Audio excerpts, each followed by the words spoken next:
Ara és un moment molt especial per a nosaltres. Per a Jucacà han passat molts músics. I per a nosaltres era molt especial, era molt important que avui poguérem fer-ho i recuperant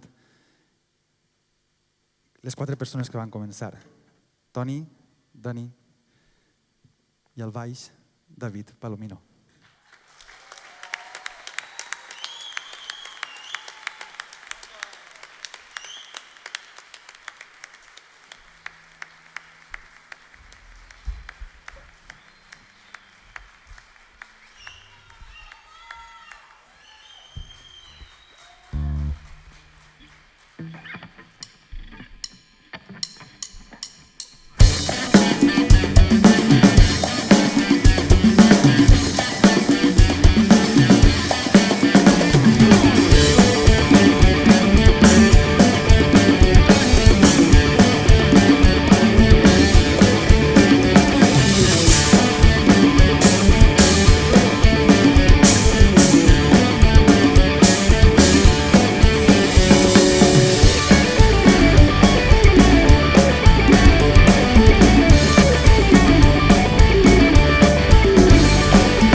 La mare que els va parir, però ells eren una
Palomino al baix!